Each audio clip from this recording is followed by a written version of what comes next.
Audio book वांग्मय 13 Gayatri की पंचकोशी साधना एवं उपलब्धियां। चैप्टर 3 पार्ट 11 सूक्ष्म शरीर के अविज्ञात क्रियाकलाप। क्या यह संभव है कि कोई व्यक्ति सशरीर कहीं और उपस्थित हो एवं उसके माध्यम से कहीं और किसी घटनाक्रम को घटते कई व्यक्तियों ने देखा हो, वह स्वयं वह भी उसकी स्वीकारोक्ति कर रहा हो? यह एक ऐसा प्रसंग है जिस पर काफी समय से वैज्ञानिक विवाद करते रहे व गुत्थियों में उलझते रहे हैं, फिर भी उसकी यथार्थता को नकारने में वे असफल रहे हैं। हम आर्ष ग्रंथों में, पौराणिक मिथकों में ऐसे कई प्रसंग देव मानवों, ऋषियों, महापुरुषों से जुड़े पढ़ते आ रहे हैं, जिनमें यह वर्णन है कि एक ही व्यक्ति को एक ही समय दो या अधिक स्थानों पर एक साथ उपस्थित बताया गया है। क्या यह कपोल कल्पना मात्र है? इस पर परामनोविज्ञान, गुह्य विज्ञान के अध्येता अपना निष्कर्ष प्रकट करते हुए कहते हैं कि यह सूक्ष्म शरीर की सत्ता का चमत्कार ही है, जो हम OBE यानी कि आउट ऑफ बॉडी एक्सपीरियंस एवं परकाया प्रवेश के घटनाक्रम देखते व सुनते हैं। इतिहास के पृष्ठों में ऐसी कई घटनाएं पृष्ठांकित हैं। घटना 18 जुलाई 1876 की है। न्यूयॉर्क के एक न्यायालय में विलियम मैकडोनाल्ड नामक एक व्यक्ति पर मुकदमा चलाया गया। आरोप यह था कि 15 अप्रैल के दिन मैनहट्टन शहर में साढ़े 5 बजे कुछ व्यक्तियों पर प्राणघातक हमला करके उन्हें घायल कर दिया। इसकी साक्षी रूप में अभियोग पक्ष ने 4 गवाह भी पेश किए, जिनमें शहर का ईमानदार और सत्यनिष्ठ समझा जाने वाला एक व्यक्ति था। दूसरी ओर प्रतिपक्ष ने कई साक्षी प्रस्तुत कर न्यायालय को यह बताया कि उक्त समय अभियुक्त मैनहट्टन से 5 मील दूर ब्रुकलिन उपनगर के एक थिएटर में प्रख्यात हिप्नोटिस्ट डॉक्टर हवाइनर का माध्यम बना सैकड़ों व्यक्तियों के सामने संज्ञा शून्य पड़ा था। फिर यह कैसे संभव है कि वह दूसरे शहर में आकर हत्या करें? ज्यूरी के सामने जटिल समस्या थी। दोनों ही पक्ष अपराधी को एक ही दिन, एक ही समय, 2 भिन्न स्थलों में उपस्थित बता रहे थे, जो सर्वथा असंभव था। निदान स्वरूप डॉक्टर हवाइनर को बुलाया गया। डॉक्टर हवाइनर तत्कालीन समय में सम्मोहन विद्या के निष्णात माने जाते थे। न्यायालय ने उनसे प्रश्न किया कि क्या वे मैकडोनाल्ड को जानते हैं? उन्होंने उत्तर में कहा, हाँ, मैकडोनाल्ड एक अच्छा माध्यम है और उक्त दिन वह उस पर सम्मोहन विद्या के कुछ प्रयोग कर रहा था। क्या ऐसी स्थिति में सम्मोहित व्यक्ति का सूक्ष्म शरीर कहीं अन्यत्र भी प्रकट हो सकता है? ज्यूरी का अगला प्रश्न था। हवाइनर ने कहा, ऐसा संभव है। किंतु न्यायालय को इतने से ही संतोष नहीं हुआ। उसने बचाव पक्ष से अपराध जगत के इतिहास में किसी ऐसी घटना के पक्ष में दिए गए फैसले का सबूत मांगा। प्रतिपक्ष ने रिकॉर्ड की पुरानी फाइल से एक ऐसा ही मामला ढूंढ निकाला। बात सन 1774 की है। 21 सितंबर रविवार के दिन स्थानीय चर्च के फादर अल्फोंसेस लिगार्डी प्रातः प्रवचन देने के लिए तैयार हो रहे थे कि अचानक कुर्सी से टकराकर गिर पड़े और बेहोश हो गए।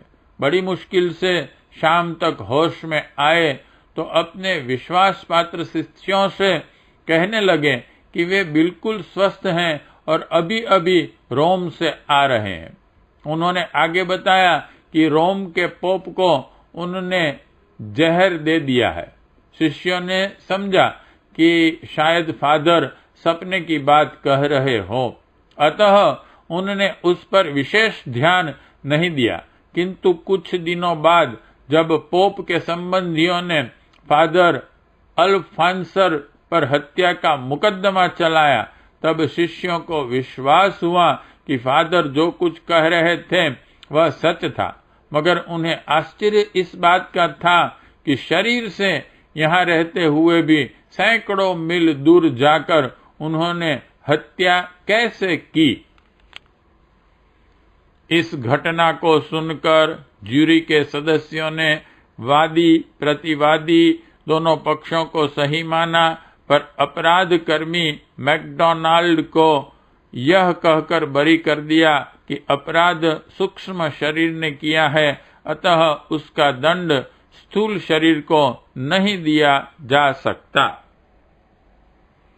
यह सच है कि सूक्ष्म शरीर का स्थूल शरीर से पृथक्करण संभव है और उसके माध्यम से विश्व के किसी भी कोने का क्षण मात्र में भ्रमण किया जा सकता है, मगर दैनिक जीवन में निद्रा की स्थिति में घटने वाली इस घटना का स्मरण अधिकांश लोग नहीं रख पाते हैं। फलतः विस्मय की दृष्टि से देखते और अचंभा करते हैं। रहस्यवाद में इस घटना को पृथक्करण, बाह्यकरण, मूर्तकरण अथवा आउट ऑफ बॉडी एक्सपीरियंस, शरीर से बाहर परिभ्रमण जैसी अनेकानेक नामों से जाना जाता है। इस क्षेत्र में विशेषज्ञों का कहना है कि चूंकि सूक्ष्म शरीर अथवा एस्ट्रल बॉडी में चेतना और अनुभूति के दोनों गुण होते हैं, अतः पृथक्करण की घटना जब घटती है तो अस्थायी रूप से स्थूल शरीर अचेतन की स्थिति में आ जाता है और ठीक इसी समय भौतिक शरीर से सूक्ष्म शरीर में चेतना और अनुभूति का स्थानांतरण हो जाता है।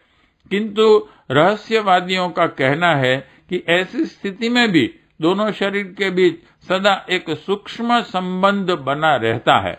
दोनों का एक दूसरे से जोड़ने वाला संपर्क सूत्र एस्ट्रल कॉर्ड कहता है। प्रायः ऐसी घटनाएं प्रकाश में आती रहती हैं जब किसी दुर्घटना अथवा ऑपरेशन के दौरान व्यक्ति अपने ही निष्क्रिय स्थूल शरीर को देखता रहता है अथवा देखने की अनुभूति होती है। ऐसा एस्ट्रल बॉडी के पंच भौतिक शरीर से पृथक्करण के कारण होता है। एस्ट्रल प्रोजेक्शन की यह घटना योगियों अथवा आध्यात्मिक पुरुषों के साथ घटने वाली उस घटना से सर्वथा भिन्न है, जिसमें आध्यात्मिक शक्ति संपन्न व्यक्ति एक समय में विभिन्न स्थलों पर प्रकट होकर विभिन्न प्रकार के काम करते देखे जाते हैं। भारत के संत महात्मा पुस्तक में ऐसे कई घटनाक्रम दिए गए हैं। सामान्य परिस्थितियों में भी स्वतः बहिर्गमन की यह घटनाएं घटती हैं, पर यह कब और कैसे घटित होती हैं यह अविज्ञात है। कुछ व्यक्तियों में यह घटना सतत स्वतः होती रहती है। विशेषज्ञों का विश्वास है कि इसमें व्यक्ति के आनुवंशिक कारण भी जिम्मेदार होते हैं। रहस्यवादियों का कहना है कि शैशवावस्था और अत्यंत बुढ़ापे की स्थिति में एस्ट्रल बॉडी और स्थूल शरीर परस्पर पूरी तरह बंधे नहीं होते। इनके बीच कुछ विलगाव होता है। यही कारण है कि इन स्थितियों में बोली अस्पष्ट व तुतली होती है तथा विभिन्न अंगों का पारस्परिक तालमेल भी ठीक ठीक नहीं बन पड़ता, क्योंकि एस्ट्रल शरीर पूरी तरह नियंत्रण में नहीं होता। इसी प्रकार बीमारी, उपवास, थकान, श्रम, तपश्चर्या के दौरान जब जीवनी शक्ति घट जाती है तो एस्ट्रल शरीर अपने बंधनों से ढीला हो जाता है और भौतिक शरीर से बाहर आ जाता है। मादक द्रव्यों के सेवन से भी ऐसी स्थिति उत्पन्न हो जाती है। गहन एकाग्रता, प्रबल इच्छा, दारुण दुख व मरणासन्न स्थिति में भी दोनों शरीरों का संपर्क सूत्र कमजोर पड़ जाता है, जिससे एस्ट्रल बॉडी आंशिक अथवा पूर्ण रूप से स्थूल शरीर से पृथक हो सकता है। मृत्यु से ठीक पूर्व अथवा किसी गंभीर संकट की घड़ी में एस्ट्रल शरीर व्यक्ति के किसी घनिष्ठ संबंधी के समक्ष प्रकट होकर उसकी सूचना उसे दे सकता है। इस क्षेत्र के शोधकर्ताओं का कहना है कि एस्ट्रल शरीर का बहिर्गमन कोई असामान्य अथवा अस्वाभाविक घटना नहीं है। हर व्यक्ति के जीवन में यह घटित होता रहता है। यह बात दूसरी है कि अधिकांश व्यक्ति इसे याद नहीं रख पाते, सिवाय बेसिर पैर के सपनों को। एस्ट्रल बहिर्गमन शुरू से अंत तक पूर्ण चैतन्य रहकर भी संभव है, पर यह कुछ कठिन है। इस दौरान की अनुभूतियों में भी काफी भिन्नता देखी गई है। सामान्य परिस्थितियों में इस प्रकार का बहिर्गमन नींद की स्थिति में होता है। कुछ घंटे की नींद के बाद व्यक्ति को ऐसा अनुभव होता है जैसे वह धीरे धीरे जाग रहा हो, किंतु उसे अपनी स्थिति और अवस्थिति का भान नहीं होता। कुछ समय तक वह स्वयं को निश्चल अनुभव करता है। इसके बाद उसका एस्ट्रल शरीर हवा में अनुप्रस्थ रूप से ऊपर उठने लगता है। तत्पश्चात धीरे धीरे उदग्र स्थिति ग्रहण कर लेता है और वहां से दूर जाने की तैयारी करने लगता है। इस दशा में अभौतिक शरीर, जो अब तक जड़ जैसी अवस्था में था, चैतन्य बनने लगता है। यह चेतना स्थूल शरीर की ऊर्जा प्रवाहित होती है। अधिकांश मामलों में एस्ट्रल बॉडी के बहिर्गमन और भौतिक शरीर में उसके लौटने से पूर्व की मध्यावधि में ब्लैकआउट अथवा अचेतना की एक अल्पकालिक स्थिति भी आती है। इस आयाम में सब कुछ अत्यंत सुस्पष्ट होता है। यहाँ तक कि सामान्य स्थान भी विशेष प्रभायुक्त दिखते हैं, जबकि वास्तविक संसार अपेक्षाकृत अवास्तविक, अस्पष्ट व बिंब जैसा प्रतीत होता है। ज्ञान तंतु अधिक संवेदनशील हो उठते हैं एवं बोध क्षमता बढ़ जाती है।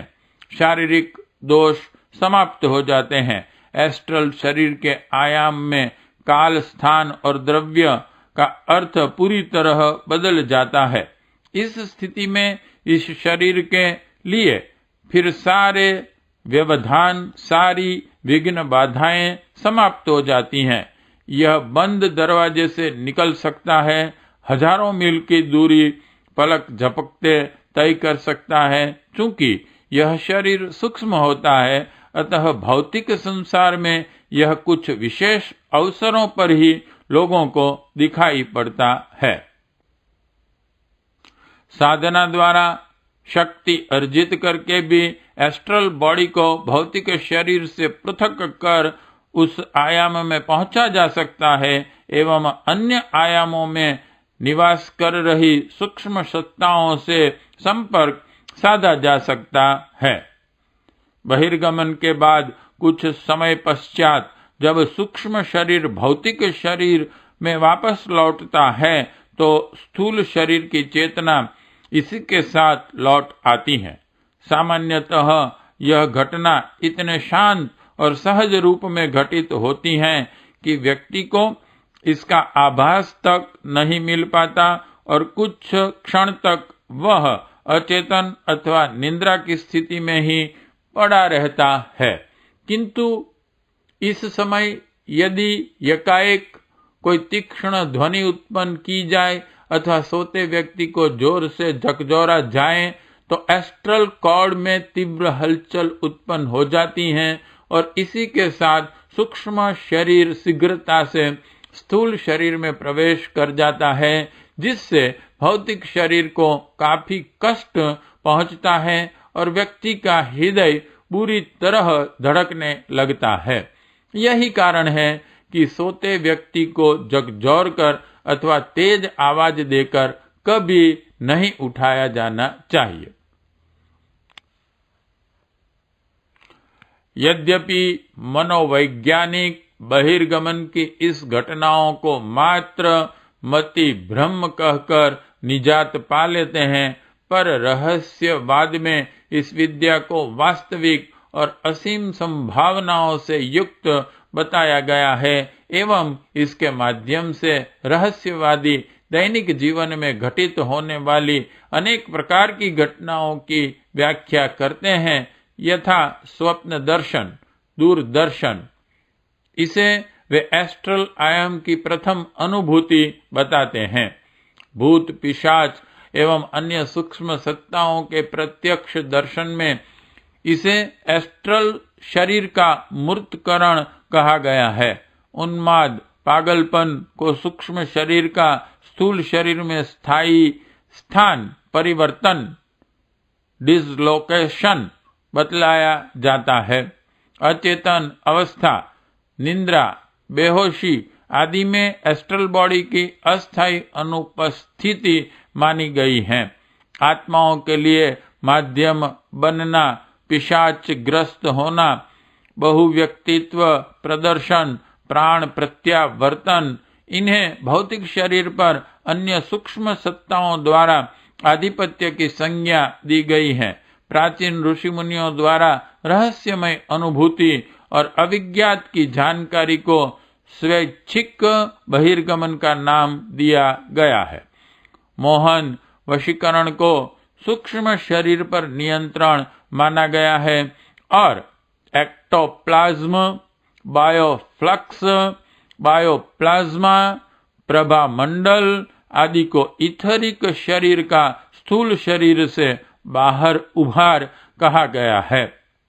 कुछ भी हो, है यह सब कुछ अति विलक्षण एवं अद्भुत। सूक्ष्म जगत के क्रियाकलापों की तो यह एक झलक मात्र है। संभावनाएं असीम अपरिमित है। इस शक्ति समुच्चय को कुरेदा जगाया जा सके तो रिद्धि सिद्धियों का वैभव भंडागार हस्तगत हो सकता है। पार्ट 11 समाप्त।